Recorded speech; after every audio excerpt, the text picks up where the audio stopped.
Hello and welcome to Breezy Chatter. Today we're going to be talking about Married at First Sight, Season 14, Episode 7. So I'd like to talk about Jasmina and Michael. It looks like Jasmina is in for one hell of a roller coaster ride with Michael. The honeymoon is over and it's time to move into the apartments. So Jasmina and Michael, they get settled into the neutral apartments. That's what the experts are calling it, a neutral apartment, because it's not either of their places.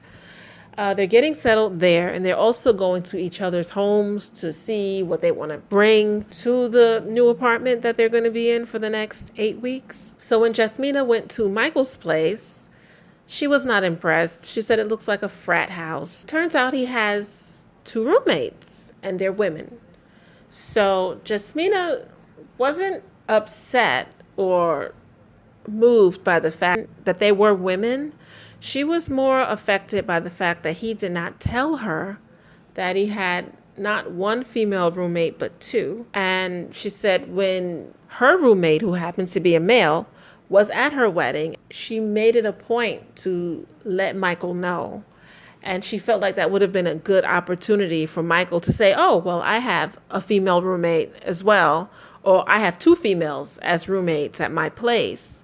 So when Jasmina gets there, the roommate is there. The woman is there. I don't know if she was trying to duck out or duck into another room, but we saw her. And she did ask Michael why he did not mention it, and he tried to play it off like it was nothing. They rolled tape back. You can hear Michael saying he's never lived with a woman, and that's a lie. That really rubbed Jasmina the wrong way, and some people may say, oh, she's just picking or she's just trying to find fault, but it is kind of sketchy. Like, why wouldn't you mention that? And when she brings it up to him, he's not looking her in her eye when he's explaining. He's giving off a vibe of guilt. Maybe it's a totally innocent situation where everybody's just living there and that's it. There's no romance. There's no funny business. There's no playing around. But the fact that he seemed quite uncomfortable with her questioning, to me, is kind of sketchy.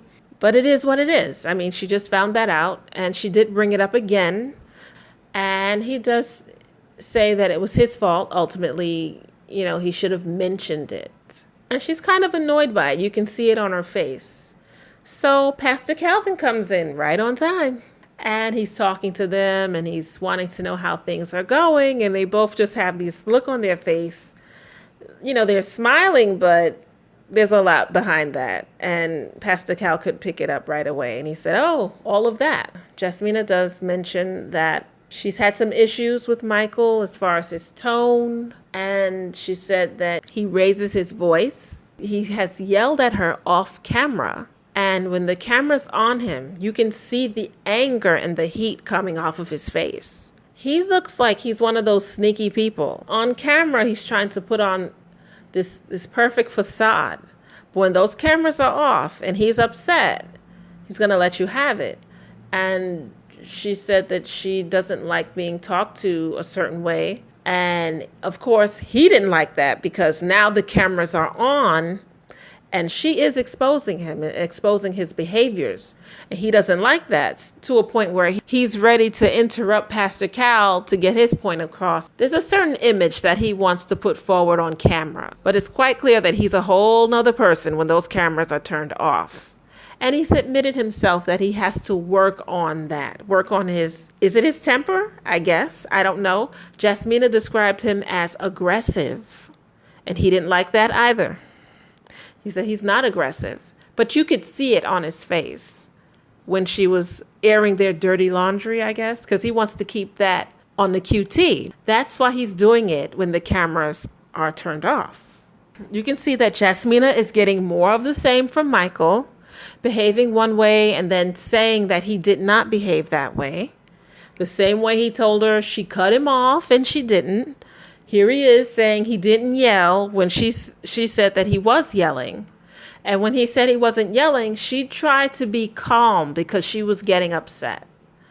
And I think anyone who's in a situation with someone and they're behaving a certain way and you're telling them that they are and they're telling you that they're not, you're going to get frustrated because it's like, okay, I'm experiencing this, and you're telling me that what I'm experiencing is not real. So she sort of looked at him and she tried to be cute about it. I don't know if it was because Pastor Cal was there, but she said, now, Michael, like, she said it like, are you serious? Like, don't say that you weren't yelling. And he really wanted to put forward that, yeah, maybe I was condescending. Maybe I was sharp at the tongue, but I was not yelling. Here we go. He's doing it again, like I said he would. Jasmina needs to cut her losses. I know Pastor Cal, wants them to push through this.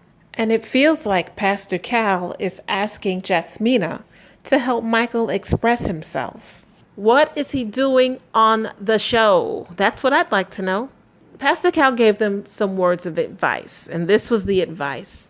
He said to Jasmina, the next time Michael is speaking to you in a tone that you do not like, look to him and tell him that you're not his enemy. And then Pastor Cal looks to Michael and says, when she says that, you need to redirect yourself. You need to straighten yourself out. But to me, that is not going to solve their problems. Because all you're doing is giving them an exercise to do when he's acting up. But how do we get to a point where he stops doing that? And why is he looking at her as the enemy? What is going on with him that she has to speak to him in that way in order for him to bring it down from a level 10 to a level 0 or whatever level he was at that was inappropriate to Jasmina? And although we did not see what happened off camera, I believe that he yelled at her because he's the same person who said that she cut him off when she didn't. So his credibility, to me, is shot.